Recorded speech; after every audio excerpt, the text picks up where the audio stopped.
시편과 오늘 사무엘하 또 열왕기상의 말씀을 함께 볼 수 있도록 하겠습니다. 먼저 시편 81편 10절 말씀 보겠습니다.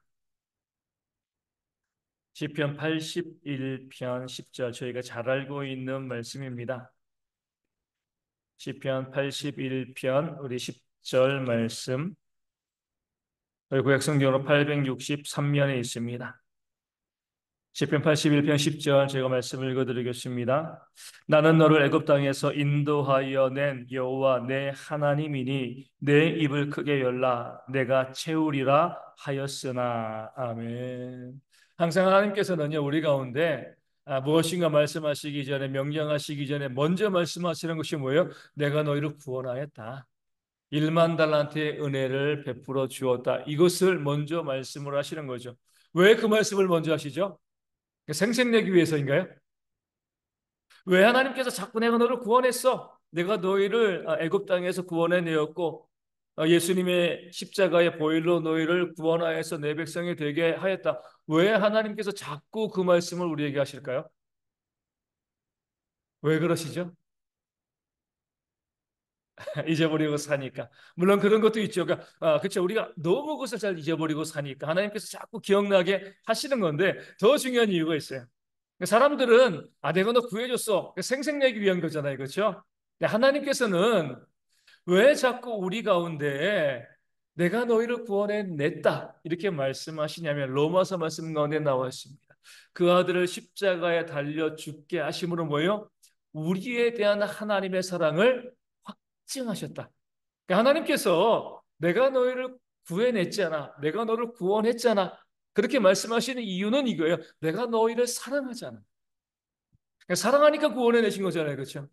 아무 의미 없이 그냥 구원해 내신 것이 아니라 내가 너희를 사랑해서 너희를 너무나 사랑해서 내가 너희를 구원해 낸 것이 아니냐. 이 사실을 알려주기 위해서 하나님의 사랑을 알려주기 위해서 계속 우리 가운데 말씀하시기 전에 명령을 주시기 전에 내가 너희를 구원해 냈다. 이 말씀을 먼저 우리 가운데 말씀하시는 거죠. 로마서 8장에 무엇이라고 말씀하고 있어요? 자기 아들을 우리 모두를 위해서 아끼지 아니하고 내어주신 이가 그 아들과 함께 모든 것을 우리에게 주시지 아니하겠느냐. 이것이 바로 시편 81편 10절의 말씀이 되어지는 겁니다. 하나님께서 우리를 위해서 아들도 아끼지 아니하셨는데, 그러니까 우리를 구원하신 그렇게 사랑하시는 하나님께서 우리 가운데 무엇이 아깝겠습니까? 그 말씀을 우리 가운데 성경 신약과 구약 다 우리 가운데 하나님께서 호소하시는 거죠. 그러면서 뭐라고 말씀하시는 거죠? 내 입을 크게 열라. 그럼 뭐예요? 내가 채우리라. 내가 너희를 사랑하잖아. 너희를 구원했잖아. 하나님께서 우리를 구원하실 때 우리가 이 땅에서 받는 복은요, 영적인 복을 누리고 천국에 가는 것만이 아닌 거죠. 이 땅에서도 하나님께서 우리가 입을 벌리고요, 하나님께 기도하고 부르짖을 때에 채우시는 놀라운 역사를 하나님께서 우리 가운데 부어주시는 줄로 믿습니다. 그런 믿음의 고백들이 우리 가운데 있어야 되어지는 거예요. 문제는 뭐죠? 하나님께서 우리를 사랑하시고요. 우리가 입을 벌리면 우리 입에 하나님께서 입을 벌린 만큼 채워 넣어 주시는 그런 하나님이신데, 그런데 왜 우리 가운데 그 채워짐의 역사가 보여지고 있지 아니한가? 무엇 때문에 그렇습니까? 왜 우리가 하나님의 역사, 채우시는 역사를 경험하지 못하죠? 성경이 말씀하고 있습니다. 너희가 받지 못함은 구하지 아니하기 때문에. 우리가 냉정하게 살펴보실 필요가 있습니다. 왜 하나님께서 내 삶에 채우시지 아니하는가? 그리하였을 때에 제가 드리고 싶은 말씀은 성경 말씀 그대로 구하였는가 이거예요. 하나님께 구하였는가? 하나님께 내 삶에 이런 문제가 있습니다. 이런 어려움이 있습니다. 이런 질병이 있습니다. 그것을 가지고요, 목숨을 걸고 정말 간절하게 구해 본 적이 있는가? 제가 보면은 참 안타까워요. 목사님 이런 문제가 있어요. 저런 문제가 있어요. 이런 질병이 있고 이런 어려움이 있습니다. 근데 제가 보니까 하나님께서 그 문제를 해결해 줄 것 같지가 않아요. 왜요? 그렇게 문제가 있고 어렵다라고 말씀하면서 나와서 부르짖지 않습니다. 하나님께 구하지 않는 거예요. 정말 문제가 있고요, 어려움이 있고, 그럼 뭐 해야 되는 거예요? 나와가지고, 뭐, 우리 새벽 기도건, 금요 기도건, 그거 상관없이 또 평일에도 나와가지고 부르짖어야죠. 그렇죠? 하나님께. 하나님 도와달라고, 하나님. 내가 이런 어려움과 내가 이런 문제 가운데 있는데, 하나님 나를 도와달라고 기도해야 되는데, 입을 벌리지 않는데, 하나님께서 강제로 입을 벌리시고 넣어주시지는 않습니다. 내 입을 열라. 내가 채우리라 하였으나 그 다음 말씀 11절에 뭐요? 내 백성이 내 소리를 듣지 아니하며 이스라엘이 나를 원하지 아니하였도다. 하나님께서는 얼마든지 우리 가운데 채워주시려고 이미 준비하고 계시는데 우리가요 하나님께 구하지 않습니다. 우리가 받지 못하면 구하지 않기 때문에 주님께서 말씀하셨잖아요. 구하면 하나님께 간절히 구하면 하나님께서 우리 가운데 들어주시는데 구하지 않고 받지 아니하고 구하지 아니하였으니까 받은 것이 없고요. 그러면서 뭐라고 얘기해? 하나님이 어디 있어? 하나님의 도우심이 어디 있어? 우리 가운데 보면은요. 이 땅의 그리스도인들을 보면 삶의 문제가 하나도 없는 것 같아요. 아무런 어려움도 아무런 문제도 없는 것처럼 보여요. 왜요? 안 구하잖아요. 그렇죠? 하나님께 부르짖고 기도하고 간구하고 제가 예전에 말씀드린 것처럼 뭐 요즘은 이제 한 몇 년 뒤 지나고 나면 이제 보신탕도 못 먹는다고 하는데 물론 저는 한 번도 먹어본 적이 없지만 어찌되었건 뭐그 먹는 문화를 저는 반대하진 않거든요. 근데 그 목사님은 교회에 문제가 생기면 이 보신탕 해두시고 이 강단에서 문제가 해결될 때까지 내려가시지 않는다는 거죠. 저는 그것이 맞다고 보는 거예요. 채우시고요 해결하실 분은 오직 하나님이신 거예요.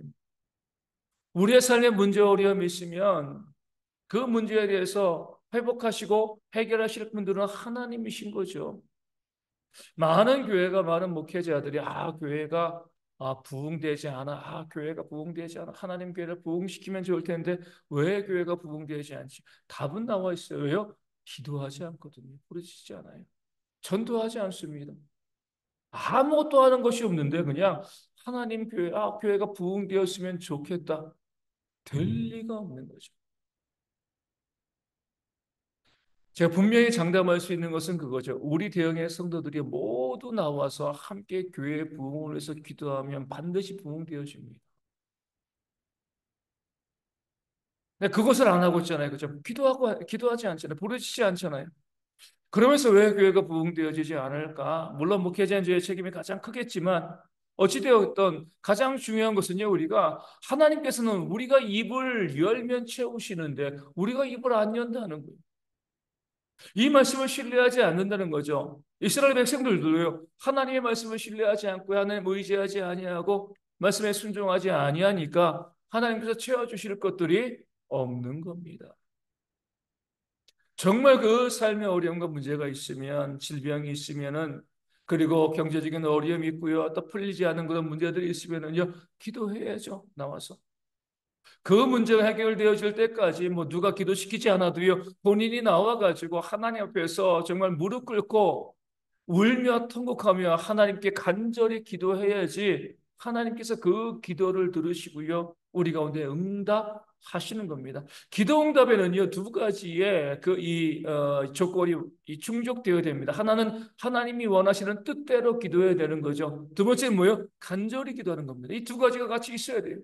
아무리 교회에 부흥을 해서 기도해도요, 간절히 기도하지 아니하면 하나님께서 역사하지 않으십니다.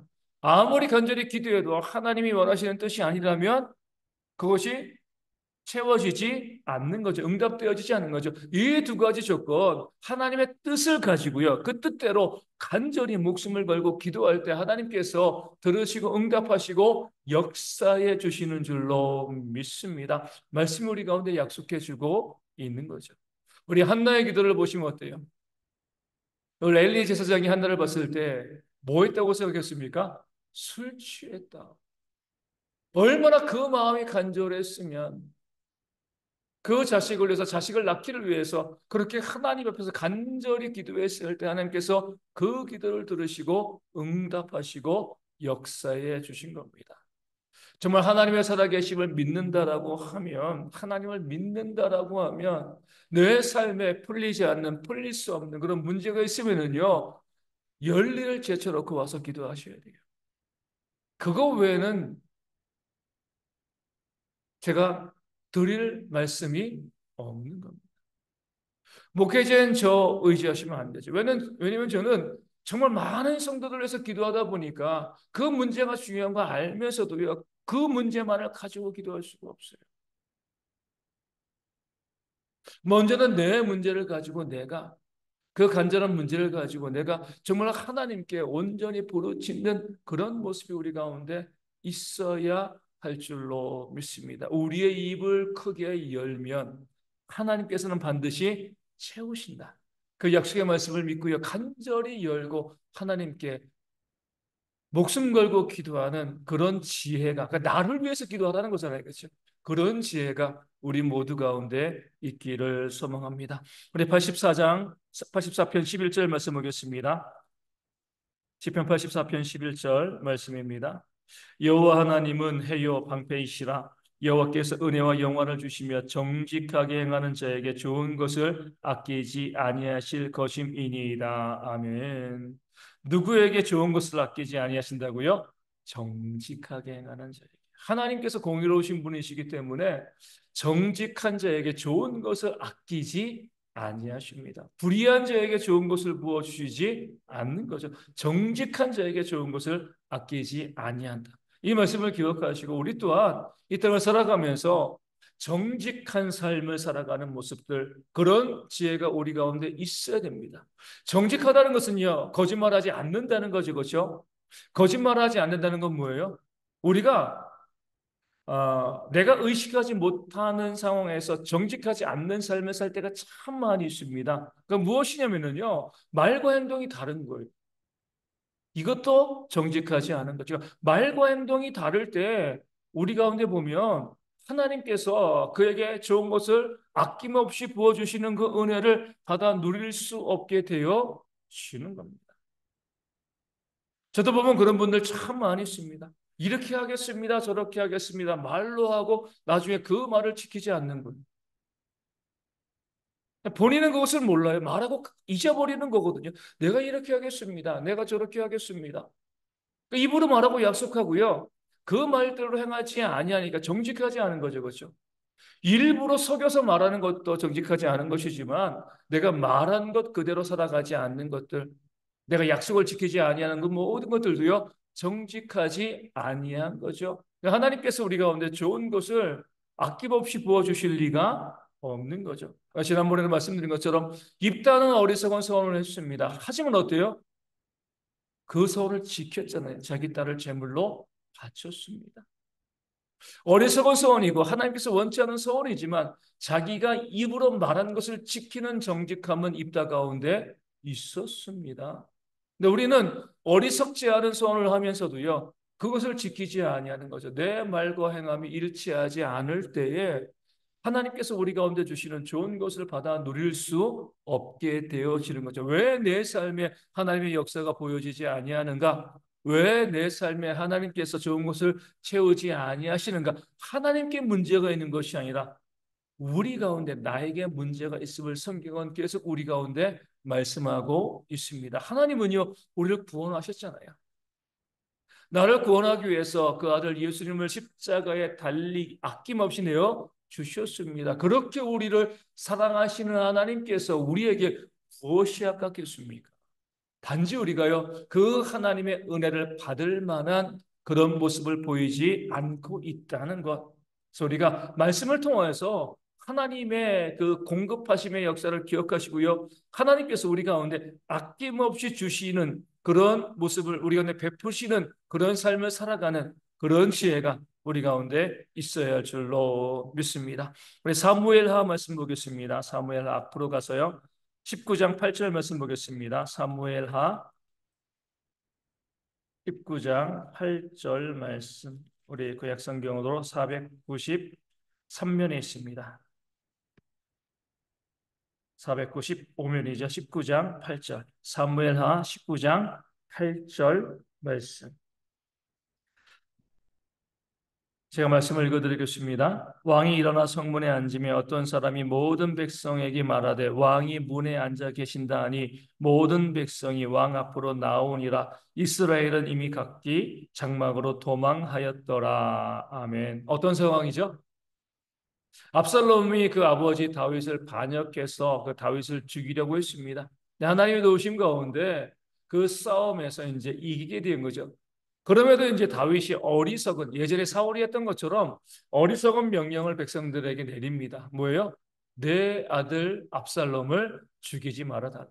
지금 압살롬은요 다윗을 죽이려고 하고 있고요. 그 다윗의 부하들 자기 아버지의 부하들을 죽이려고 하고 있는데 다윗은 자신의 부하에게 압살롬의 생명을 귀하게 여겨달라. 말도 안 되는 명령이죠. 압살롬이 도망을 가다가 그 머리가 나무에 걸려서 나무에 대롱대롱 매달렸습니다. 그럼에도 불구하고요, 다윗의 신하들이 그 압살롬을 죽이지 못했습니다. 왜요? 다윗이 그렇게 부탁했으니까. 요압은 어때요? 요압은요, 그 압살롬을 창으로 찔러 죽였습니다. 그리고 그 전쟁이 끝나게 된 거죠. 그리하였을 때 다윗이 어떻게 했어요? 그 전쟁에서 이기고 군사들이 돌아왔을 때 압살롬이 죽었다는 이야기를 듣고요. 심히 통곡하며 슬퍼했습니다.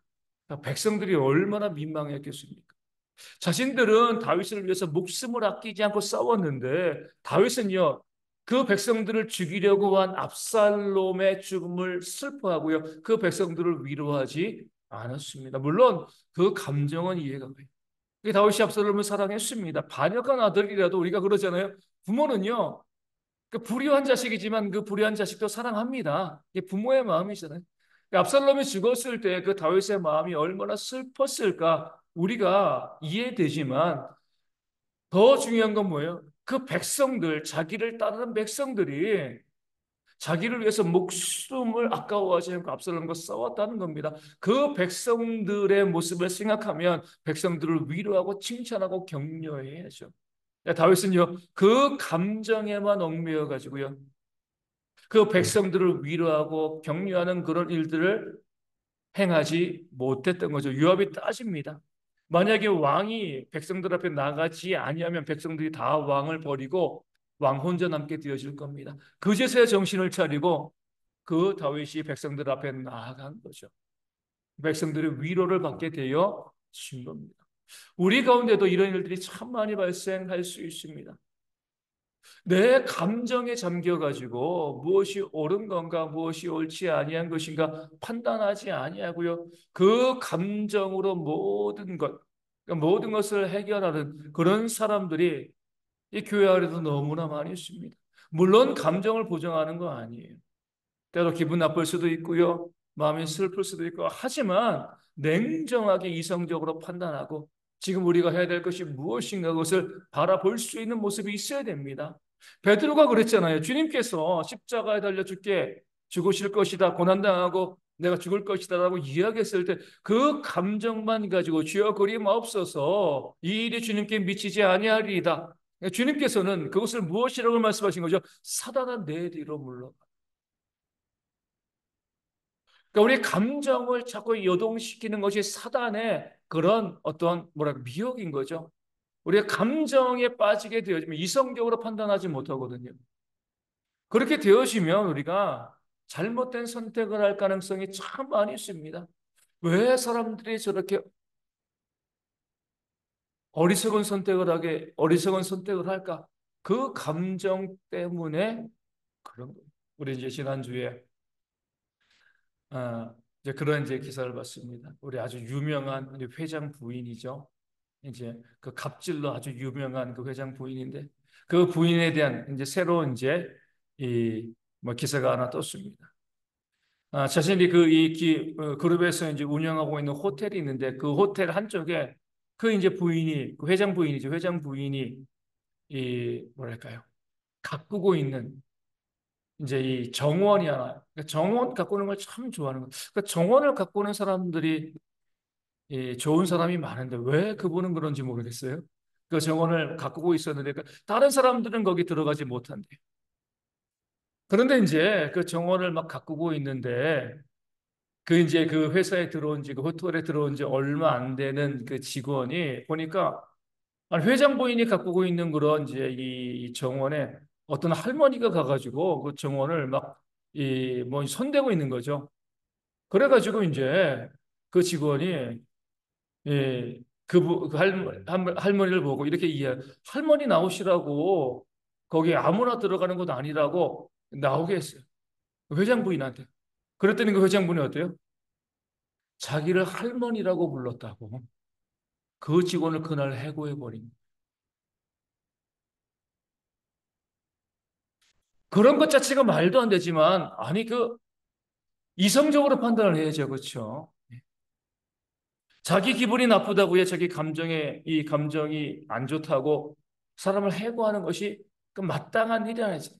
원래 사람들 길거리에서 막 싸우고 또 칼부림 나고 그런 것도 뭐예요? 째려봤다고.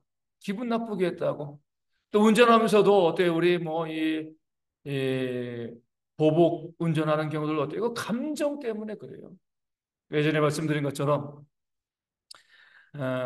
제 아는 제 목사님이 이 친구 중에 조폭이 있었다는 거죠, 조폭. 근데 그 이제 친구 이 조폭의 이 딸이 이 결혼을 하는 날이었어요. 그래가지고 이제 이 뭐 친구니까 아무리 조폭이라도 친구니까 뭐 축하는 해줘야 될 것 같아가지고 이제 가는데 같이 가자 그래가지고 그 조폭이랑 같이 차를 타고 가는데 앞에 이제 운전하는 조폭이 있고 그 목사님은 이제 옆에 타고요. 조수석에 타고 또 뒤에는 이제 조폭 두목이죠. 그 친구가 있고. 근데 이제 이 조폭들이 그 차를 탈 때 그냥 우리 영화 보면 뒤에 혼자 타는데 혼자 안 탄대요. 양 옆에 또 이제 이제 이 조폭 애들을 두고 좁게 탄다는 거죠. 뭐예요? 인간 에어백인 거예요. 그렇죠? 혹시 사고가 나면 다칠까봐 양 옆에 그 좁은 자리, 그 등치 큰 사람들이 그 뒷자리에 세 명 앉아서 그렇게 가는데 딱 이 차를 타고 가는데 다른 차랑 같이 시비가 붙은 거예요. 끼어들기 때문에. 근데 그 차가 막 깐족대면서 막 급정거하고 막 그래가지고 이 운전하는 이제 조폭이 화가 난 거죠. 그래가지고 이제 신호가 딱 멈춰가지고 그래가지고 이제 이 조폭들이 뒷차에 섰다가 딱 이제 이 앞차가 서 있으니까 응징하려고 딱 나가려고 그러니까 나가면 어떻게 돼요? 그 앞차에 있는 운전하는 사람은 뭐 여러 대 맞았겠죠, 그렇죠? 이제 조폭들이 뭐 법 신경 안 쓰니까. 그런데 그 결혼식이잖아요. 그 조폭 두목이 그 자기 부하들에게 야, 오늘은 좋은 날이니까 그냥 가자. 앞에서 이걸 딱 보고 있던 목사님이 내가 앞으로 운전할 때 아무리 막 끼어들고 그래도 함부로 내가 보복 운전하지 말아야지. 혹시나 조폭에게 걸리면 큰일 나는 거잖아요. 그러니까 저도 예전에 그런 거 봤습니다. 운전하고 딱 가는데요. 어떤 앞에서 차가 이 불법 유턴을 했어요. 불법 유턴을 했는데 그 오토바이가 그것을 딱 이제 배달하는 사람이 보고 있다가 불법 유턴하니까 돈을 건질 생각으로 그 앞에서 그냥 쓰러져 넘어졌습니다. 그러니까 그 차는 이제 이 중앙선을 넘어서 유턴했으니까 100%그 차 과실이잖아요. 그렇죠? 그래서 이제 오토바이가 보니까 분명히 그 오토바이가 멈출 수 있는데도 그냥 가가지고 들이받더라고요. 그런데 제가 뒤에서 보니까 저 이제 그 이 차 유턴한 차 이제 이제 이 잘못했으니까 돈 많이 물어주겠다 딱 싶었는데 그 차에서 조폭들이 나오더라고요. 유턴한 차에서. 그러더니만 그 오토바이 그 배달하는 애를 잡아갔어요. 골목으로. 어떻게 됐는지 모르겠습니다. 제가. 우리가 쭉 봤을 때, 뭐, 단편적인 예지만, 우리의 감정 때문에 우리가 잘못되게 판단하고 하다가요, 낭패를 보는 경우들이 정말 많이 발생할 수가 있습니다. 조심하셔야 돼요. 늘 이성적이고 또 냉정하게 판단하기 위해서 또 지혜롭게 판단하기 위해서 애쓰는 모습들이 우리 가운데 있어야 됩니다. 다윗도요, 그 아들의 죽음이 그 마음 가운데 슬픔이었지만 자기를 따르는 백성들을 생각을 하면 그 슬픔을 누르고 그들에게 다가가야 되는데 그 감정 때문에 나라 전체를 잃어버릴 뻔했습니다. 교회 안에서도 보면 그 감정이 욱하는 분들이 있어요. 그것 때문에 다른 사람들에게 상처를 주게 되어지고 그로 인해서 또 성도를 실족하게 하는 경우들이 얼마나 많이 있는지 모릅니다. 다시 말씀드리지만 우리가 하나님의 심판대 앞에 가게 되지만 하나님께서 우리 가운데 반드시 물으실 거예요. 너 때문에 실족하게 된 자가 있느냐 없느냐. 내 감정 때문에 내가 욱해가지고요. 그것 때문에 큰 소리 내고 다투고 싸우고 우리가 화내는 것이 하나님의 의를 이룰 수가 없습니다. 교회 가운데서 우리는요, 늘 온유하고 또 잠잠하고 또 참고 인내하고 용납하고 또 사랑하는 그런 모습을 우리가 가질 수 있어야죠.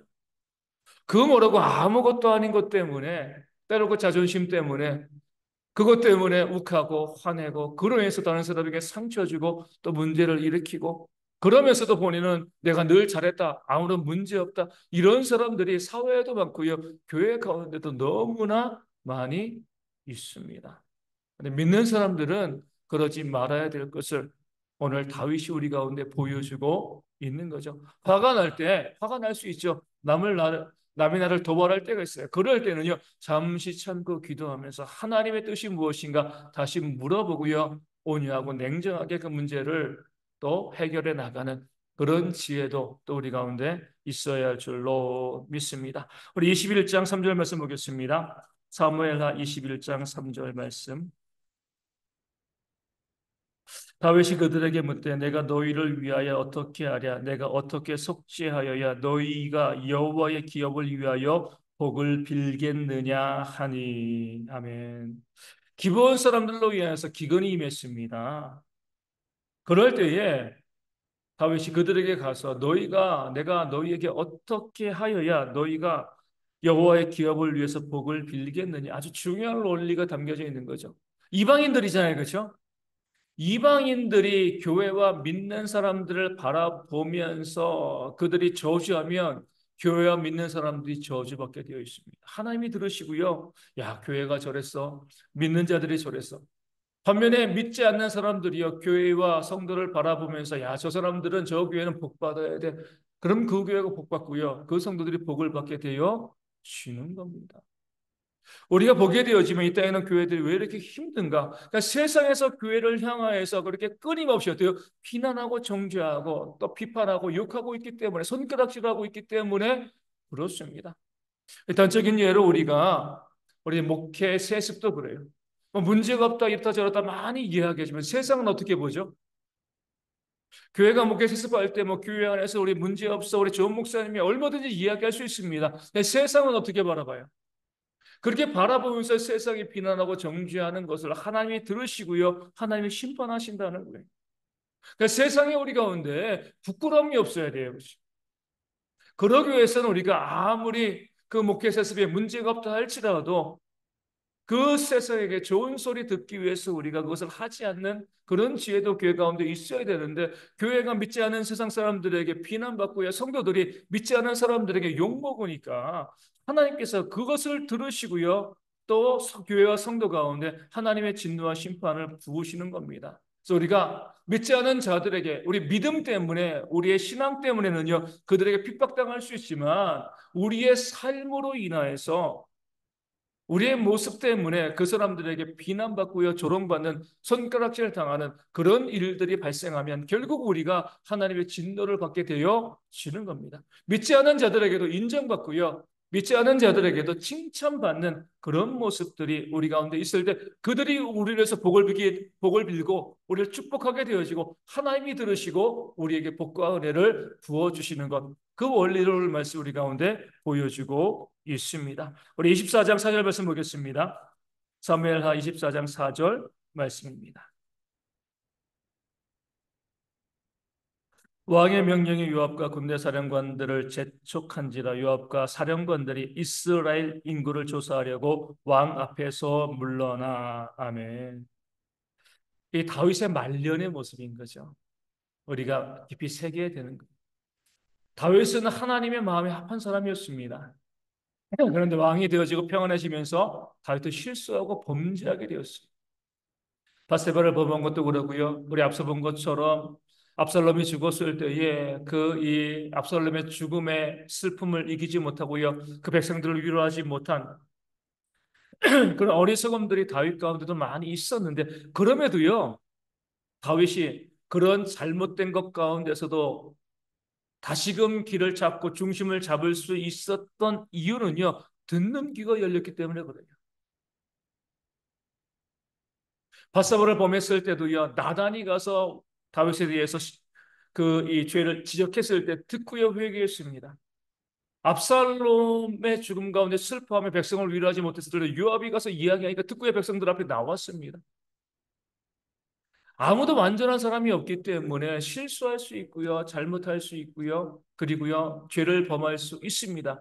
그럴 때도 우리가 듣는 귀가 열려 있으면 그 문제 가운데 벗어나고요, 회복되어질 수가 있는. 근데 지금 인구조사는 어때요? 다윗이 인구조사할 때 요압이 다시 한번 이야기합니다. 하나님께서 얼마든지 왕에게 백성을 더하실 수 있는데 왜 인구조사합니까? 이거는 하나님 보시기에 합당하지 않은 것입니다. 예전 같았으면 들었을 건데 다윗이 듣는 귀가 이제 닫힌 거죠. 그리하였을 때 어때요? 하나님의 진노와 심판이 또 다윗에게 그 백성들이 7만 명의 백성들이 죽는 그런 비참한 일들이 벌어지게 되었습니다. 듣는 것이 얼마나 중요한 것입니다. 우리가 다윗이 우리 이제 나발을 죽이지 않았죠. 나발과 이제 대적할 때 나발의 종들이 그 나발에 대해서 무엇이라고 이야기해요? 악한 자다, 미련한 자다. 더불어 말할 수 없는 사람, 듣지 않는 사람이라는. 듣지 아니하고 내 주장만 하는 사람이 어리석은 사람입니다. 자기가 생각하고 자기가 생각하기엔 내가 내 주장을 많이 하니까 내가 지혜로운 사람인 것처럼 생각되어도요. 정말 입으로 많은 말을 하는 사람, 듣지 않은 사람은요, 어리석은 사람이. 그럼에도 불구하고 많은 사람들이요, 자기 생각만을 고집합니다. 자기 주장만을 이야기해요. 듣지 않아요. 아무리 내 생각이 오라도 내가 듣지 아니하면, 내가 듣고서 내 생각을 바꾸지 아니하면 어리석은 겁니다. 내가 완전하지 않기 때문에 누군가 내게 이야기하고 그 이야기를 듣고 내 생각을 바꾸지 아니한 그런 경험이 없다라고 하면 그는 이미 완고한 자이고요. 더불어 말할 수 없는 자이고요. 하나님의 진노의 심판을 받는 그런 사람이 되어질 수밖에 없습니다. 항상 우리는요. 말하기는 더디하고 듣기는 속히 하는 지혜가 있어야 돼요. 근데 우리는 어때요? 듣는 건 안 하고 귀는 닫고 늘 말하려고만 하잖아요. 내 주장, 내 고집 계속 이야기하고요. 그것이 맞다 맞다. 듣고서 내 생각 바꾸지 않고요. 내 삶을 바꾸지 않습니다. 내 행동을 바꾸지 않아요. 듣긴 듣지만 그냥 내 길, 마이웨이, 내 길로만 가는 거예요. 내 주장만 고집하고요. 그래서 굽히지 않습니다. 어리석은 겁니다. 잘못된 길로 갈 수밖에 없는 거죠. 더 우리가 이제 보셔야 될 것은요. 다윗의 노년에 그의 인생의 말기에 이런 일들이 발생하고 있다는 것. 우리 나이가 들면 들수록 듣는 것에 실패하는 일들이 많아질 수 있다는 겁니다. 개혁적이라는 것은요, 내가 듣는 데 성공한다는 거예요. 근데 나이가 들면 들수록 내 생각, 내가 경험이 많으니까, 배운 것이 많으니까 내 생각과 내 주장은 계속해서 많이 주장하고요. 다른 사람들에게 무엇을 듣고요, 참고하고 내 계획을 변경하려는 노력은 하지 않습니다. 그렇기 때문에 그 나이 들므로 인하여서 더 문제가 발생하는 경우들이 많이 고 정치인들이 어때요? 우리 보시면 알잖아요. 맨날 말만 하잖아. 아무도 안 들어요. 국민들이 뭐라고 이야기하는지 다른 사람들이 무엇이라고 이야기하는지 우리 뭐 요즘 저 정치 뭐 보기도 싫어가지고 뉴스도 안 보이지만 맨날 다투고 싸우고 뭐 예, 목소리 높여가지고 내 주장만 하고요. 듣지 못하는 사람은요 어리석은 자이고 그런 사람들이 있기 때문에 나라가 어려움을 겪을 수밖에 없는 거예요. 그런 사람들이 정치를 하는 것이 이 땅에 이 세상의 비극이 되어질 수밖에 없는 겁니다. 그래서 우리가 항상 그 마음 가지고 듣는 데 애쓰는 그런 모습들이 우리 가운데 있어야 할 줄로 믿습니다. 3장 7, 열왕기상 3장 7절 읽겠습니다. 열왕기상 3장 7절.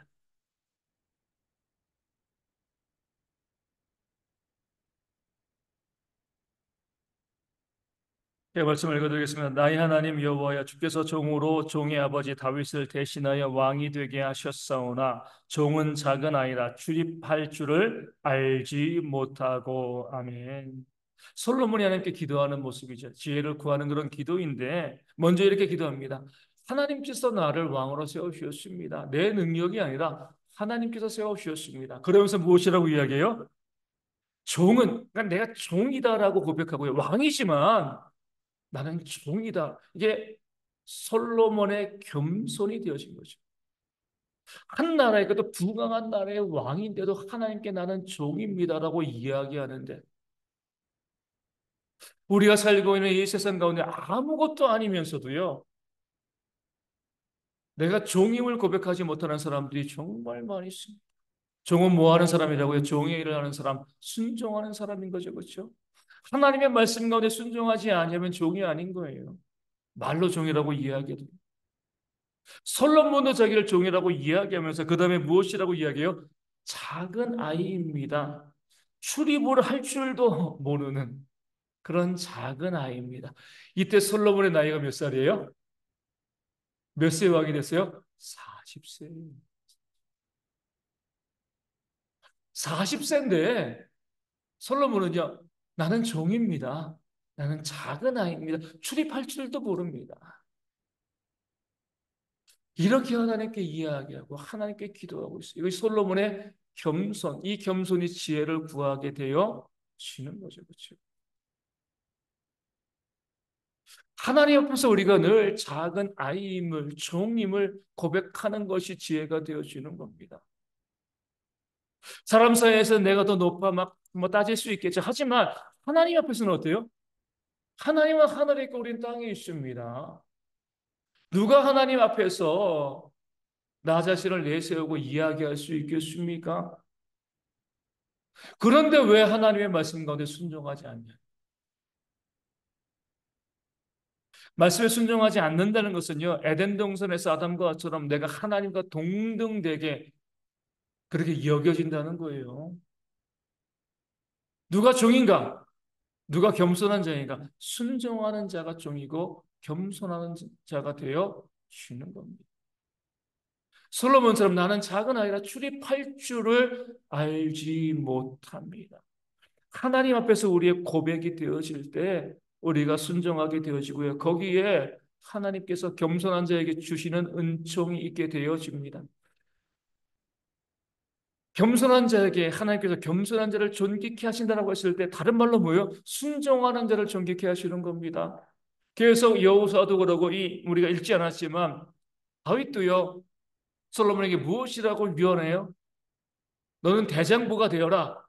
주의 말씀대로 순종하면 그가 너를 형통케 하실 것이다.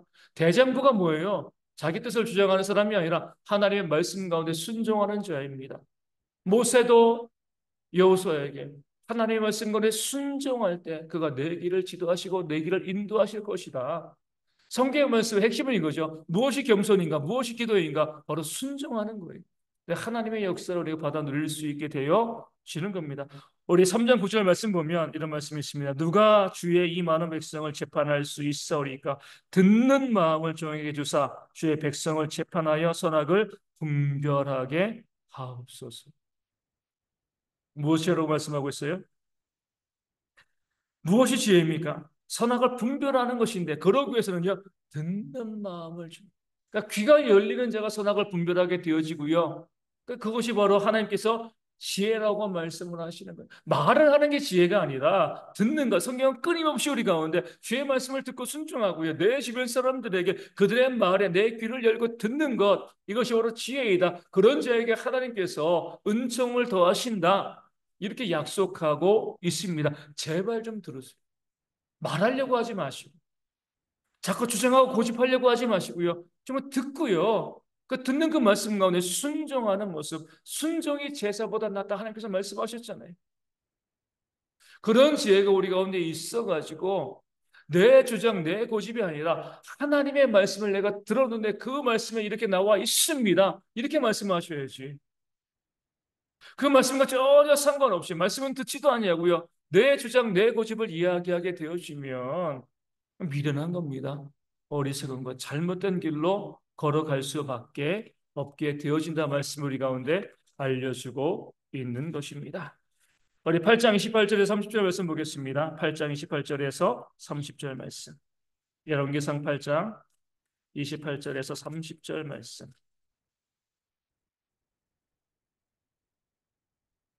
그러나 내 하나님 여호와여, 주의 종의 기도와 간구를 돌아보시며 이 종이 오늘 주 앞에서 부르짖음과 비는 기도를 들으시옵소서.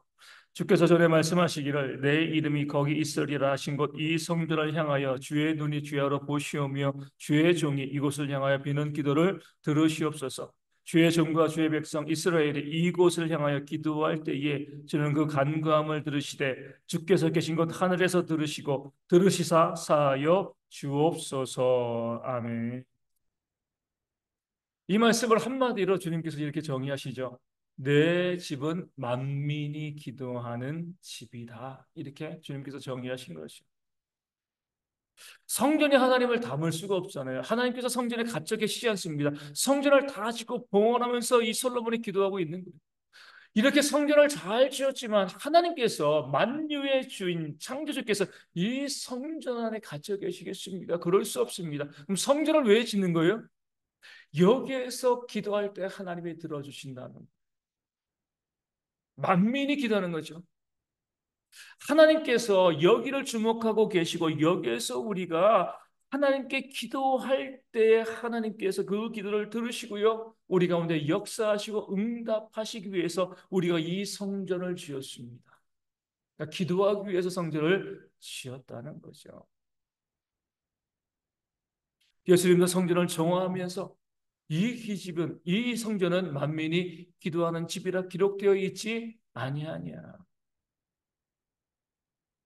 하나님의 교회는요, 만민이 기도하는, 모든 열방들이 와서 함께 기도하는 그런 기도하는 집이 되어 지는 겁니다. 그런데 다시 말씀드리지만 교회에서 기도 소리가 들리나요? 안 들립니다. 참, 그래도 감사한 것은 이거예요.